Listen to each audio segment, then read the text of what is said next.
Hola queridos hermanos, ¿cómo están? Dios les bendiga. Bienvenidos a esta séptima reunión virtual, reunidos en casa, pero unidos en el Espíritu.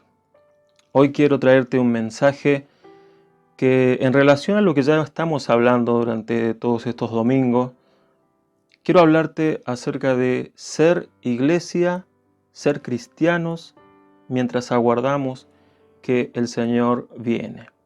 Y quiero invitarte a leer la palabra del Señor en la carta de Tito, capítulo 2, del 11 al 14. Leamos. Porque la gracia de Dios se ha manifestado para la salvación de todos los hombres, y nos enseña que debemos renunciar a la impiedad y a los deseos mundanos y vivir en esta época de manera sobria, justa y piadosa, mientras aguardamos la bendita esperanza y la gloriosa manifestación de nuestro gran Dios y Salvador Jesucristo, quien se dio a sí mismo por nosotros para redimirnos de toda iniquidad y purificar para sí un pueblo propio, celoso de buenas obras. Bien, el apóstol Pablo, al enviarle esta carta a Tito, es una carta pastoral, le da consejos para matrimonios, consejos para jóvenes, consejos para los esclavos en relación a sus amos, porque en ese tiempo estaba permitido tener esclavos, pero también consejos, o más bien una exhortación a la vida cristiana. Mientras aguardamos, dice, que la manifestación de nuestro Dios y Salvador Jesucristo. Mientras aguardamos, ¿cómo tenemos que vivir mientras aguardamos? Y ese es el título de esta prédica, mientras aguardamos. ¿Cómo vivimos mientras aguardamos? Brazos cruzados. Hemos visto en otras predicaciones pasadas que no se trata de aguardar de brazos cruzados. Nuestra espera es paciente, pero es activa. Y tenemos que tener en cuenta lo que la palabra del Señor nos dice acerca de cómo tenemos que vivir esta vida cristiana mientras aguardamos. En primer lugar, el apóstol Pablo dice que debemos haber renunciado a dos cosas: a la impiedad y a los deseos mundanos. En aquel entonces, la iglesia cristiana estaba conformada por personas que se convertían de sus religiones paganas. El evangelio, el ser cristiano, la iglesia cristiana era algo totalmente nuevo, algo que no tenía ninguna comparación con ninguna de las religiones del momento. Era algo totalmente nuevo. La iglesia cristiana vino a marcar una nueva forma de vida que para la gente que se convertía no era fácil. Es más, se les hacía muy difícil porque estaban acostumbrados a formas de vivir muy pecaminosas. Sus religiones, las religiones desde las que se convertían ellos, eran religiones que profesaban ciertas conductas y prácticas que eran pecaminosas. Por lo tanto, cuando el Evangelio llega a estas personas, el Evangelio llega con algo totalmente nuevo, pero no fácil. Y solamente se puede llevar adelante, como el Señor Jesús nos enseña, con el poder del Espíritu Santo. Pero mientras vamos creciendo y vamos madurando, es necesario tomar decisiones, es necesario, como dice el apóstol Pablo, renunciar. Y aquí le dice a la impiedad y a los deseos pecaminosos o los deseos mundanos. Para alguien que llega al Evangelio, que el Señor ha tocado su vida, su corazón, pero que ha vivido una vida pecaminosa, con conductas y prácticas pecaminosas, no es fácil dejar todo eso. Sin embargo, la exhortación de la palabra es a renunciar a eso. Renunciar a esas conductas que son contrarias a lo que el Evangelio enseña, contrarias a lo que el Señor quiere. Hoy nosotros mismos tenemos que vivir renunciando a muchas de estas conductas, y aunque llevemos mucho tiempo en el Evangelio, también debemos vivir día a día renunciando a la impiedad y a los deseos mundanos. Cuando el apóstol Pablo habla aquí de la impiedad, está usando una palabra que tiene la implicancia de resistir a todo lo que venga de Dios. Resistir su palabra, resistir sus mandamientos, sus leyes, resistirse a todo lo que venga de Dios. Por lo tanto, renunciar a la impiedad es volverme obediente a Dios y aceptar de parte de Dios todo lo que sea de Él, todo lo que Él me pida, todo lo que Él me hable, ser obediente en todo lo que Él quiera para mi vida. Eso es renunciar a la impiedad, es volverme obediente al Señor. En cuanto a los deseos mundanos, sabemos que el enemigo ha establecido un sistema que alimenta nuestra debilidad carnal. Por lo tanto, sabemos que todo aquel que se entrega a este sistema cae en una esclavitud del pecado. Y todo aquel que se resiste a este sistema de pecado va a tener una gran lucha que no va a poder vencer a menos que esté aferrado al Señor, que esté aferrado a aquel que es poderoso para librarlo de todo eso. En segundo lugar, el apóstol Pablo exhorta a Tito y a través de Tito a la iglesia a vivir en esta época de manera sobria, justa y piadosa. Y quiero que veamos estas tres características que nos hablan de cómo tenemos que vivir en estos tiempos. En primer lugar, se habla de la sobriedad. La palabra griega es sofronos y significa vivir de manera moderada, sensata, en un cabal juicio, una mente cabal, es decir, atentos, despiertos. Una persona que ha perdido la sobriedad es una persona que ha caído, por ejemplo, bajo el influjo del alcohol o alguna sustancia. No puede pensar bien, no razona bien, no se puede siquiera confiar en esa persona.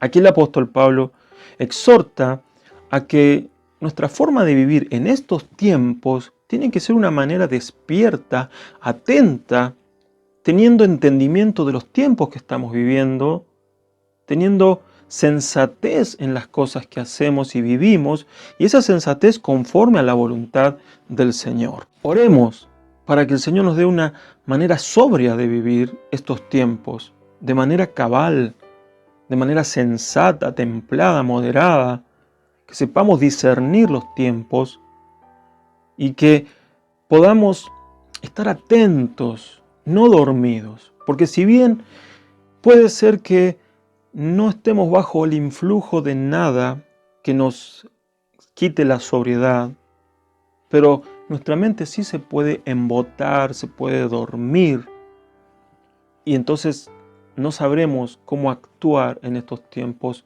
presentes. Oremos para que el Señor nos mantenga sobrios. En segundo lugar, se nos dice que debemos vivir de manera justa, es decir, en justicia.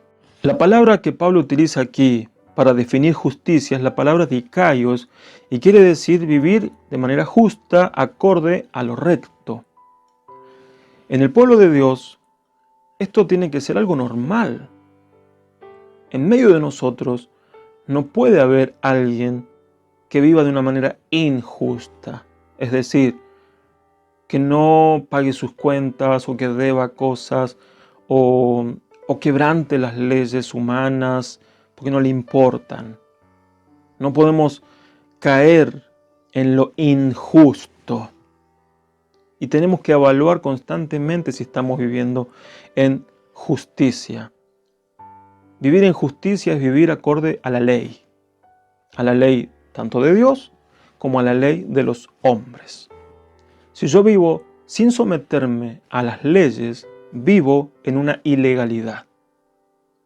Y puedo vivir en una ilegalidad en cuanto a las leyes de los hombres, y también puedo vivir en una ilegalidad en cuanto a las leyes de Dios. Yo no puedo ser un cristiano ilegal. Debo ser un cristiano que se somete a la ley de Dios, y aún que se somete a la ley de los hombres, si éstas no se oponen, obviamente, a la ley de Dios. Lamento que en este mundo las leyes de los hombres estén tan corrompidas y sean tan sucias. Lamento que cuando uno quiere cumplir la ley de los hombres, por lo general uno sale más perjudicado que beneficiado. Y lamento que en muchos casos aquellos que quebrantan las leyes de los hombres sean más beneficiados que aquellos que las quieren cumplir. Por ejemplo, la suelta de presos que hemos visto en esta semana. Es injusto, pero así son las leyes de los hombres. Ahora, nosotros debemos vivir conforme a la ley de Dios primeramente.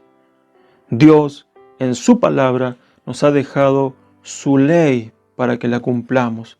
Pero no solamente eso, sino que también nos ha dado su Espíritu, dice la palabra, para que vivamos conforme a la ley del Espíritu, que ahora está en nuestra mente y en nuestro corazón. Por lo tanto, debemos escuchar la voz del Espíritu para vivir en justicia. El Espíritu siempre nos va a advertir cuando estemos viviendo de una manera injusta. Por lo tanto, escuchemos la voz del Espíritu para vivir en esa justicia que el Señor nos pide. También el apóstol Pablo nos dice que debemos vivir de manera piadosa. La palabra griega es eusebos y significa vivir de una manera devota, tener devoción, ser cristianos de una vida de devoción. ¿Y qué significa vivir una vida en devoción?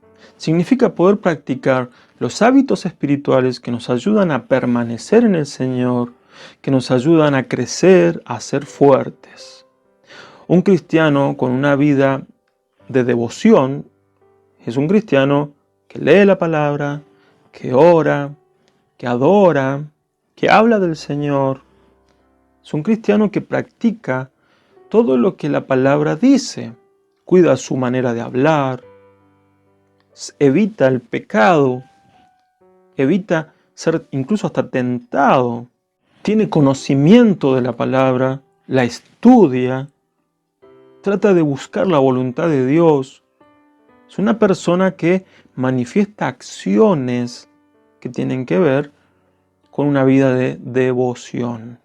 Vivir una vida de piedad o vivir una vida de devoción es vivir conforme a lo que se espera que un cristiano tiene que hacer o conforme a lo que se supone que un cristiano debe vivir. Ahora, una vida de piedad, una vida de devoción, se manifiesta en hechos concretos. Yo no puedo decir que una persona lleva una vida de devoción cuando su vida no lo manifiesta. Yo no puedo decir que una persona vive una vida de devoción, de piedad, si yo no lo veo en su vida. Si no veo que sea alguien que ora, que se congrega, una persona que lee la palabra y conoce de la palabra, que habla de Cristo. Si yo no veo que es una persona que refrena su lengua, sus pensamientos los controla, evita el pecado. Si yo no veo todas las acciones de piedad, no puedo decir que estoy ante una persona piadosa o un cristiano devoto. Una vida de devoción se ve, se manifiesta. En relación a esto, el apóstol Pedro también dice algo bastante similar a lo que estamos viendo en esta hora. Vamos a leer en la primera carta de Pedro, capítulo 2, versículos 11 y 12. Amados hermanos, como si ustedes fueran extranjeros y peregrinos, les ruego que se aparten de los deseos pecaminosos que batallan contra el alma. Mantengan una buena conducta entre los no creyentes para que, aunque los acusen de malhechores, al ver las buenas obras de ustedes, glorifiquen a Dios el día que Él nos visite. En el contexto de dar testimonio, el apóstol Pedro trata a los cristianos con los títulos de peregrinos y extranjeros. Ser peregrino, ser extranjero, es una manera que el apóstol está diciendo que aquí estamos de paso, que no pertenecemos aquí. Y está diciendo que mientras estamos aquí de paso, peregrinando hacia nuestra morada eterna, mientras estemos aquí, no debemos vivir conforme a las costumbres de este mundo, sino que debemos vivir conforme a la cultura del reino de Dios, que es donde pertenecemos. Aquí el apóstol Pedro, para referirse a la venida del Señor, está utilizando una expresión muy llamativa. Dice, el día que Él nos visite. Esta es una expresión escatológica de mucho significado. Aquí, en esta traducción que quizás no se ve tan claramente, dice el día que Dios nos visite. Pero es una expresión que está traída del Antiguo Testamento, de los profetas, donde hablaban del día de la visitación de Jehová o de Yahvé. Es el día en el que el Señor viene a traer el juicio sobre las naciones, pero también a llevarse a su pueblo, es decir, a la iglesia. Es el día de la visitación de Dios al mundo, a la humanidad. Juicio a las naciones, redención para la iglesia. Pero mientras tanto, llega ese día de manifestación o de visitación, como vemos en estos dos pasajes, tanto en el de Pablo como en el de Pedro, se nos exhorta a vivir vidas cristianas, devotas, vidas que manifiesten un testimonio de lo que somos. Vidas que, dice el apóstol Pedro, mientras llega ese día, vivamos de esta manera una conducta delante de los no creyentes para que cuando llegue ese día Dios sea glorificado por las buenas obras que han visto en sus hijos. Por lo tanto, hermano, yo también te animo a que vivamos una conducta que sea un testimonio a los demás, conducta que sea el reflejo de lo que Dios hace en nosotros, que seamos sobrios, que vivamos en justicia, que seamos devotos, piadosos, que seamos gente que le dice no a la impiedad y rechazando, renunciando todo deseo mundano. Te animo a que tus obras y las obras de la iglesia glorifiquen al Señor delante de los impíos y delante de los no creyentes. Por lo tanto, te animo a que oremos y estemos creciendo en esta forma de vivir que es lo que Dios espera de nosotros. Queridos hermanos, Dios te bendiga. Vamos a tener un tiempo de oración ahora. Señor, te damos gracias por poder tener tu palabra. Gracias porque por medio de ella nos hablas. Gracias por la salvación que nos has dado. Y gracias porque tenemos una esperanza contigo en los cielos, de donde vendrá nuestro Señor y Salvador Jesucristo el día de su manifestación y visitación a este mundo. Gracias porque nos hablas y te pedimos que nos ayudes a vivir una vida conforme a lo que vos querés. Que podamos vivir de manera sobria, justa y piadosa, renunciando y rechazando la impiedad y los deseos mundanos, y de esa manera podamos ser un testimonio a este mundo. Gracias te damos, papá, te bendecimos en el nombre de Jesús. Amén. Querido hermano, que Dios te bendiga y nos vemos en la próxima reunión. Adiós.